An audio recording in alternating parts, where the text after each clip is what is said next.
Salut, c'est Hervé NFT, bienvenue dans cette nouvelle vidéo. Aujourd'hui, je vais vous présenter comment trouver la rareté de votre NFT. Vous allez voir que sur OpenSea, ils ont mis une nouvelle fonctionnalité il y a déjà, c'est déjà quelques temps, mais c'est assez récent. Et parfois, elle n'est pas tout le temps activée. Je vais vous la présenter et je vais aussi vous montrer d'autres moyens de trouver la rareté de votre NFT. Pour ceux qui veulent générer leur premier zéro avec les NFT, n'hésitez pas à cliquer sur le premier lien dans la description pour découvrir mon atelier gratuit Flipmaster. C'est un atelier dans lequel je vous partage toutes les bases pour commencer à gagner de l'argent avec les NFT. Bref, comme d'habitude, n'hésitez pas à vous abonner, à liker la vidéo, ça me soutiendrait énormément et on est parti. Comment trouver la rareté de son NFT? Donc OpenSea vient de rajouter une nouvelle fonctionnalité qui permet d'avoir la rareté directement sur la plateforme. Par contre, elle n'est pas activée sur toutes les collections et en plus, on ne sait pas si ça fonctionne vraiment bien. Donc ça se présente comme ça. Vous passez votre souris comme ça et vous avez le classement ici par Open Rarity, donc c'est directement OpenSea qui propose ça. Par contre, c'est les fondateurs qui décident s'ils veulent l'activer ou non. Et en plus, du coup, c'est pas disponible sur toutes les collections. Parfois, les collections, ils vont décider de lister la rareté sur une plateforme annexe, sur une plateforme externe à OpenSea et ça peut être parfois compliqué de la trouver. Soit vous pouvez demander directement dans le Discord, soit si vous êtes un peu pressé, vous pouvez aller chercher par vous-même. Mais si vous ne connaissez pas toutes les plateformes, vous pouvez aller chercher une collection sur une plateforme, ça se trouve elle n'est pas listée là-bas et du coup, vous ne trouvez pas votre rareté et vous pouvez galérer comme ça un petit peu. Donc il y a plusieurs manières, il y a différents sites et je vais vous les présenter dans cette vidéo. Alors le premier site, ça va être rarity.tools. À mon avis, c'est le plus connu et donc sur ce site, vous avez les projets à venir, mais également les raretés des NFT. Donc par exemple, si je clique ici, voilà, Bored Ape, très bon exemple. Voilà, ici j'ai toutes les raretés des NFT dans l'ordre, donc 7, 8, 9, 10, etc. Donc vous voyez que c'est très simple. Ce que vous pouvez faire également, ça va être de copier, alors je vais retourner ici, par exemple de copier le nom du projet, donc Moonbird, et ensuite de le coller ici. Alors voilà, là il est là, parfait. Alors c'est celui-ci à mon avis. Donc là pareil, on a toutes les raretés, donc juste ici, vous voyez qu'en fait là on a le numéro du NFT et ici la rareté. Tac, on peut descendre comme ça. Après, c'est peut-être moins pertinent lorsqu'on a l'option OpenSea, Open Rarity directement. Alors, on va vérifier d'ailleurs si c'est vraiment le même. Par exemple, celui-ci, donc le 846 sur Open Rarity, il est classé 7496. Donc 846, on va le chercher. Donc, on peut chercher ici. 846, si vous voulez chercher directement votre NFT. Ici, il est classé 5173.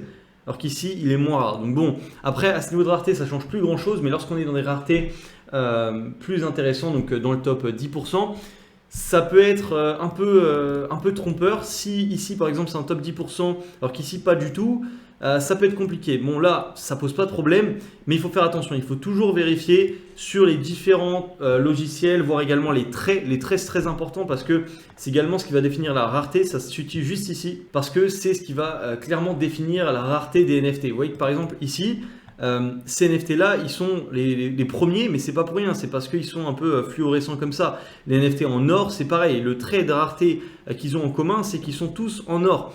Donc tout ça, c'est aussi important, il faut regarder ici. Vous avez déjà le pourcentage de rareté, mais également parfois dans le white paper, vous avez les indicateurs avec les NFT les plus rares en fonction des propriétés. Donc il y a toutes ces informations-là qui sont vraiment importantes et qu'il faut vraiment regarder. Le deuxième site, ça va être Rarity Sniper. Donc là, pareil, on peut cliquer sur une collection.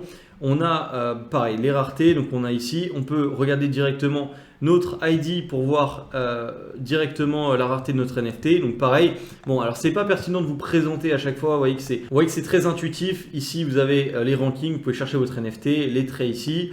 Vous pouvez regarder dans une range, dans une gamme de prix, les traits juste ici, etc. Les traits les plus rares également quand vous cliquez là.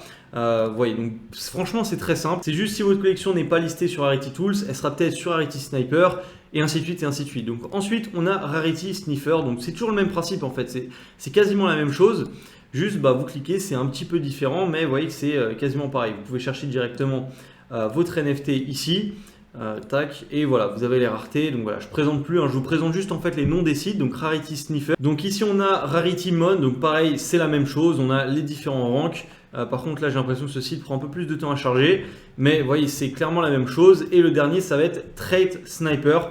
Donc pareil, on clique sur les outils et on a les différentes raretés. Donc c'est un peu différent sur Trait Sniper, mais voilà, pareil, on va avoir les ranks, les numéros des NFT.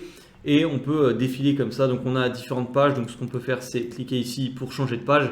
Oui, ça change un petit peu, mais c'est quasiment la même chose. Alors comme je vous le disais tout à l'heure, les propriétés c'est vraiment très important et notamment dans le white paper, souvent ils partagent même avant le lancement de la collection, vous pouvez trouver les propriétés les plus intéressantes dans le white paper pour par la suite sniper au moment du reveal. Donc ça, il faut vraiment regarder le white paper s'il y a les informations dedans. Moi je me suis déjà fait avoir comme ça, je pensais que j'avais un NFT qui était pas rare alors que j'avais un des meilleurs attributs, sauf que j'ai été trompé parce que comme toutes les collections, enfin tous les NFT n'avaient pas, toutes les métadatas n'avaient pas encore chargé, j'avais un pourcentage qui était assez élevé, alors qu'en fait c'était juste parce que les autres NFT n'avaient pas chargé. Donc je pensais que j'avais un NFT pas rare, alors qu'en fait j'aurais mieux dû regarder le white paper. C'est pour ça que c'est vraiment important de regarder ça aussi. Donc voilà, pour résumer, Rarity Tools, Rarity Sniper, Rarity Sniffer, Rarity Mon et Threat Sniper. Si vous connaissez d'autres sites pour trouver la rareté de votre NFT, n'hésitez pas à les écrire dans les commentaires pour les partager avec la communauté. Pour ceux qui veulent aller plus loin, n'hésitez pas à cliquer sur le premier lien dans la description pour découvrir mon atelier gratuit Flipmaster. En attendant, c'est déjà la fin de cette vidéo, j'espère qu'elle vous a plu,